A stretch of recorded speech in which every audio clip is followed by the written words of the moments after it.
Hello everyone, आप सभी का स्वागत है हमारे वीके बिलियन एसटी क्लासेस में। ठीक है, आप सभी को स्वागत है।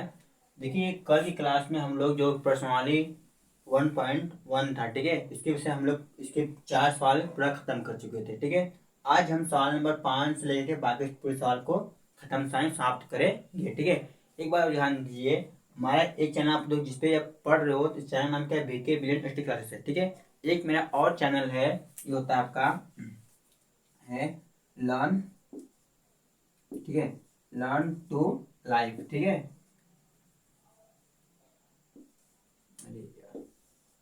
लर्न टू लाइफ, ठीक है। और 125 ये चैनल मेरा एक और है, इसमें आपको सिखाया जाता है, मतलब इसमें कुछ मोटिवेशन लाइनें लिख बैठते हैं। ठीक है, आप लोग खोल के देख लीजिएगा इसको। अब हम इस चैनल का जो लिंक होगा आप इस वीडियो के डिस्क्रिप्शन में दे देंगे। ठीक है, या फिर भी खोल के आप लोग देख लीजिएगा। ठीक है, चलिए आज की क्लास हम शुरू स्टार्ट करते हैं हम लोग। ठीक है, चलिए ध्यान दीजिए, जब हम इस चैप्टर के जो थ्योरी पढ़ाए थे, ठीक है, इस चैप्टर के जो थ्योरी पढ़ाए थे, तो उसमें आपको ये सवाल बताए थे कि जब कोई संख्या को चेक करना होता है कि आपको एन की घात 0, जो 6 दिया है उसकी घात n दिया है, ठीक है, जांच करना होता है कि ये 0, उसके n का मान 0 होगा या नहीं। तो ध्यान दीजिए, हमने कहा था कि कोई संख्या का गुणनखंड करने पर 2 गुणे 5, मतलब 2 गुणे 5 के ऊपर क्या जाए n, 2 गुणे 5 पावर कितना जाए n। अगर उसका गुणनखंड करने पर अगर इस रूप में आता है तो क्या होगा? वो जो n की मान है क्या होगा? वो 0 के बराबर हो सही जाएगा। ठीक है, 0 के बराबर हो जाता है। ठीक है,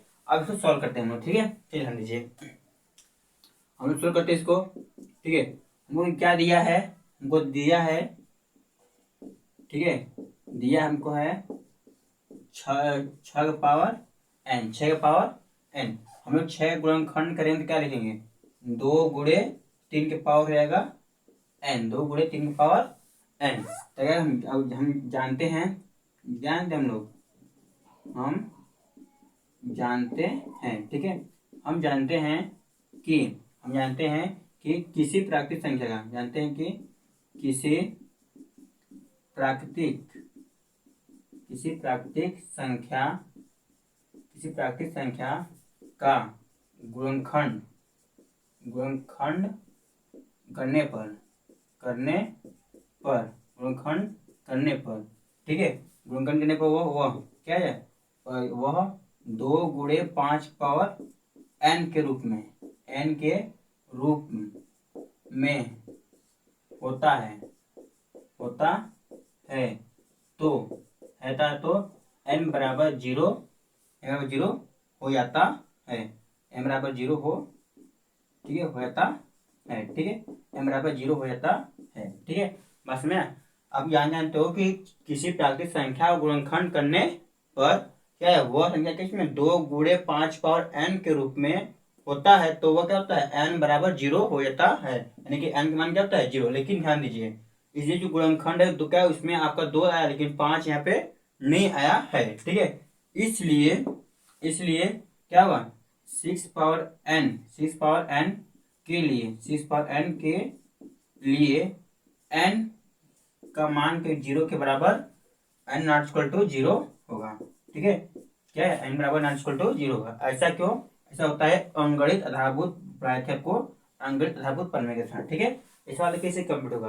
आपकी लैंग्वेज है, आप जैसे चाहे वैसे लिख सकते हो, या फिर लिखते हो जब दिया आपको 6 पावर n बराबर 2 कर लोगे ना गुणनखंड के लिए इसका। ठीक है, फिर आप क्या लिखोगे? जबकि किसी प्राकृतिक संख्या का गुणनखंड करने पर, जबकि किसी प्राकृतिक संख्या का गुणनखंड करने पर 2 गुणे 5 बार n के रूप में होता है, तो वह संख्या तो n के बराबर कितना हो जाएगा? n बराबर 0 हो जाता है। लेकिन यहाँ पे क्या करोगे? चूंकि क्या है, चूंकि 6 पावर n का गुणनखंड करने पर 2 गुणे 3 बराबर n है, इसलिए क्या होगा? n के लिए कभी भी 0 का n जो n के लिए क्या होगा? 0 का मान 0 के बराबर नहीं होगा। ठीक है, बात समझ? इसको आप लोग थ्योरी क्लास से इसको आप लोग अपने से लिख लीजिएगा। ठीक है, अब आगे अगला देखते हैं सवाल में क्या है। सवाल नंबर 14 देखते हैं। ठीक है, इसको नोट कर लीजिएगा, कोई दिक्कत नहीं है, आप लोग लिख देंगे तो भी सही रहेगा। ठीक है, बस में मेन चीज को यही होता है, बताया था आप लोग को, उसमें भी आज भी बता यही चीज आपका मेन चीज होता है। ठीक है, तो याद रखिएगा। अब सवाल नंबर 6 देखते हैं। सवाल नंबर 6 उसमें क्या कर रहा है, चलिए देखते हैं। आपका 6। ठीक है, सवाल नंबर 6 है, कह रहा है कि व्याख्या कीजिए, व्याख्या कीजिए, व्याख्या कीजिए। ठीक है, व्याख्या कीजिए कि 7 गुणे 11 गुणे 13 प्लस 13। ठीक है, और दिया है फिर और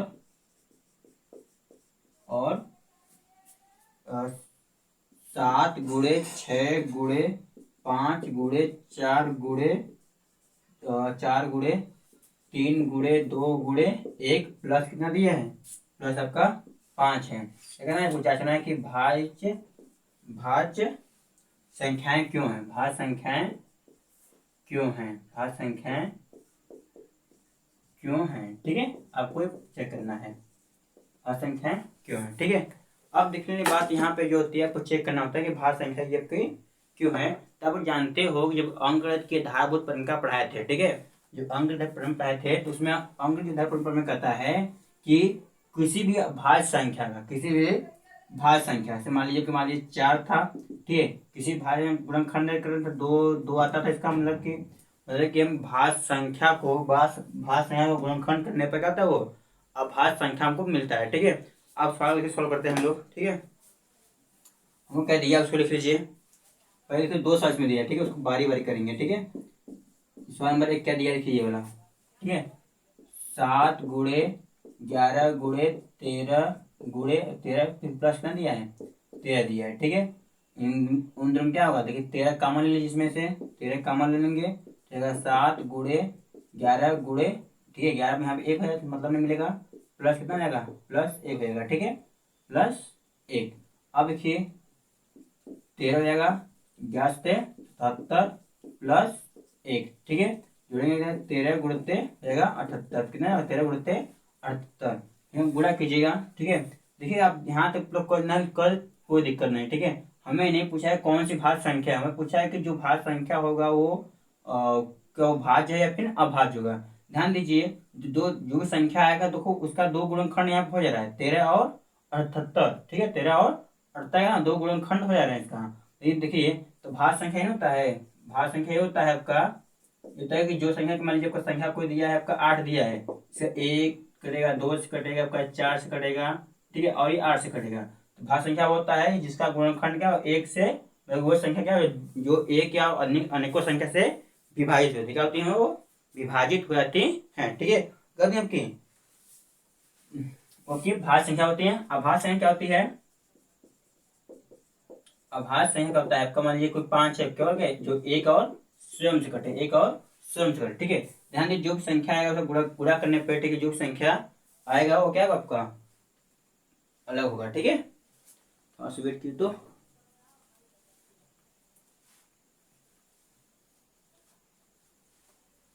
ठीक है, आगे यहाँ तक मतलब क्या होगा, तो लिखेंगे अतः, क्या लिखेंगे, जो संख्या को क्या मिलेगा आपका, संग गुणा जिसका 13 गुणा कर दिया 78 में। ठीक है, 78 गुणते 13 करिए, 8 तरीके 24 रहेगा, 7 तरीके 21 2 23 रहेगा, फिर आपका 78। ठीक है, जोड़ेंगे कितना आएगा, 4 7 और 3 11 7 2 9 10, कितना गया आपका ये 1440। ठीक है, 1414 आ गया, सॉरी। ठीक है, चेक आगे कहेंगे अतः क्या बोले 1014। ठीक है, 14 के वो क्या है, 1014 क्या है, एक 14 क्या है, एक भाज्य संख्या है, एक भाज्य संख्या है, क्योंकि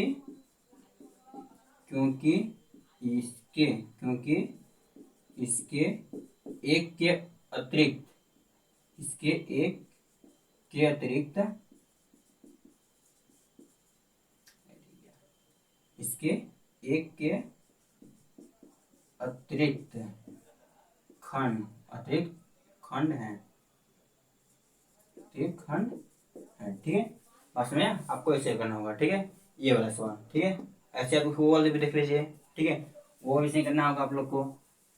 उसमें क्या सर का जो दिया है, क्या दिया सवाल में दिया आपका ये दिया। ठीक है, चलिए इसको यहाँ पे करते हैं ना, जो दूसरा सवाल कर दिया इसमें यह 7 गुणे 6 गुणे 5 गुणे 4 गुणे 3 गुणे 2 गुणे 1 प्लस क्या दिया प्लस 5 दिया है। ठीक है, देखिए इनमें क्या है, यहाँ 5 है तो मेरे को 5 कॉमन ले लीजिए, 5 कॉमन ले लीजिए तो जाएगा 7 गुणे 6 गुणे 4 गुणे 3 गुणे 2 गुणे 1 प्लस 1 होएगा। ठीक है, 5 होएगा। ठीक है, गुणा कीजिए कितना आएगा सबका, गुणा करेंगे तो आपका आएगा, बहुत लंबा हो जाएगा। ठीक है, तो गुणा कीजिए इसका, 2 कम 2, ठीक है, 2 तिया 6, 6 चौके 24, 24 में गुणा कर दीजिए आपका 42 का, 24 गुणते 42। ठीक है, अगर 4 दूनी 8, 2 दूनी 4, चौके 16 हो जाएगा। ठीक है, फिर 4 दूनी 8, 8 1 9। ठीक है, अगर 8 फिर 6 6 10 10। ठीक है, कितना आपका आएगा, इसका आएगा 1008। ठीक है, 8 प्लस 1 हो जाएगा, ठीक से करेंगे कितना आएगा, 5 गुणते जोड़ देंगे कितना आएगा 1009 आ जाएगा, 1009। अब यही चीज हम जो सी का लिखा हुआ है बस यही क्या करेंगे, अब यही सेम चीज जो कितना आपका पूरा है। ठीक है, इसके सेम चीज क्या होंगे, यहाँ आपको इसको नोट कर दीजिएगा। ठीक है, डाउन कर दीजिएगा, ये हो जाएगा सवाल कंप्लीट। ठीक है, तो आप लोग ने सवाल नंबर अभी तक क्या, सवाल नंबर 6 भी हम लोग कंप्लीट कर चुके हैं। ठीक है, अब आगे देखते हैं क्या सोच है। ठीक है, आगे सवाल देखते हैं हम लोग, अगला सवाल नंबर देखते हैं हम लोग, सवाल नंबर 7 को। ठीक है, सवाल नंबर 7,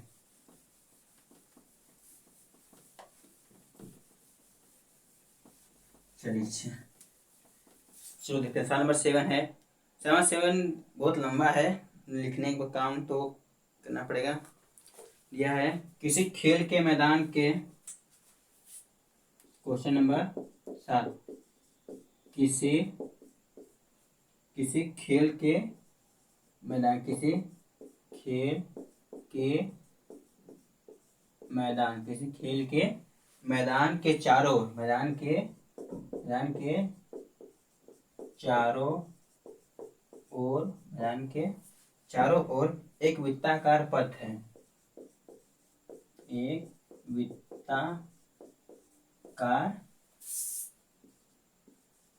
पथ है। एक क्या है, एक वृत्ताकार पथ है। ठीक है, एक वृत्ताकार पथ है। ठीक है, वृत्ताकार पथ है। इस मैदान का, इस मैदान का एक चक्कर लगाने में, एक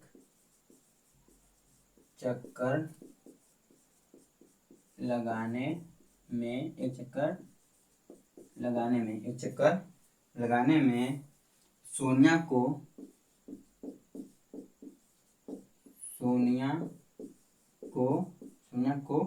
18 मिनट, सोनिया को 18 मिनट लगते हैं, 18 मिनट लगते हैं। सोनिया कितने मिनट लगते हैं, 18 मिनट लगते हैं। जबकि इसी मैदान का,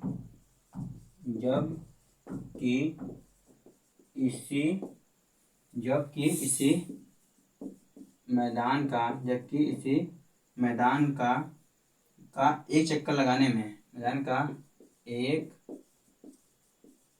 चक्कर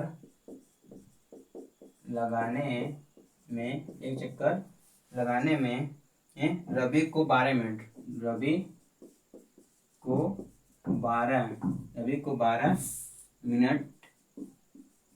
को 12 मिनट लगते हैं। कितने मिनट लगते हैं, 12 मिनट लगते हैं। ठीक है, 12 मिनट लगते हैं। मान लीजिए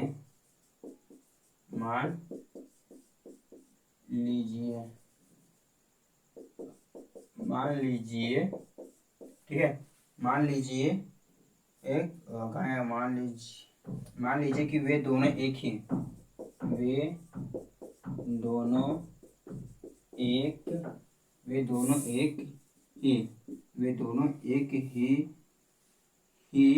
स्थान और एक ही समय, एक ही स्थान और एक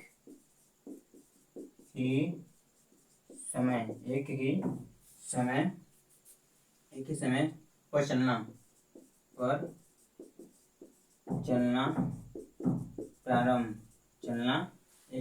प्रारंभ करके एक ही क्रम करके एक ही दिशा में चलते हैं, एक ही दिशा में चलते हैं, एक ही दिशा में चलते हैं।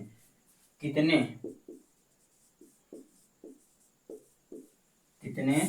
समय बाद वे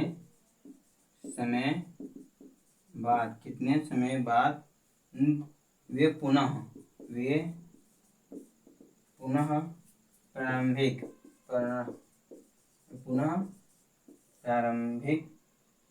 स्थान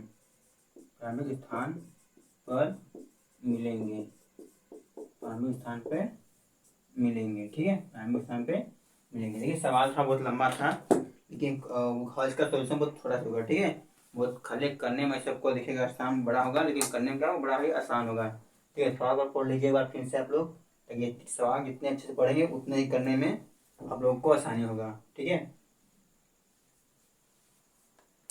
चलिए देखते हैं सवाल कराए एक खेत के मैदान के चारों ओर, मतलब कि कोई एक खेत है, खेत देखिए वृत्ताकार कैसा है खेत आपका, अब उसको सोल्व करते हैं, ठीक है। एक खेत कैसा है, वृत्ताकार है, इसके चारों ओर ठीक है पथ है, क्या खेत है चारों कैसा है, एक वृत्ताकार पथ है, ठीक। इस मैदान के एक चक्कर लगाने में सोनिया कितने मिनट लगते हैं, सोनिया को 18 मिनट, सोनिया कितने मिनट लगते हैं, सोनिया को 18 मिनट, जबकि इसी मैदान का एक चक्कर लगाने में रवि को 12 मिनट लगते हैं। मान लीजिए कि वे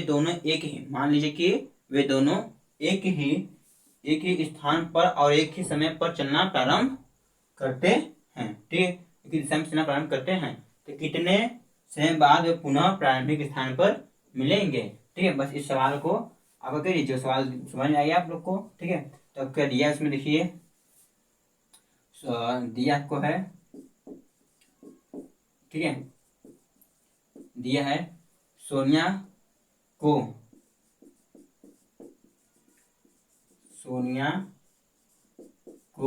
एक चक्कर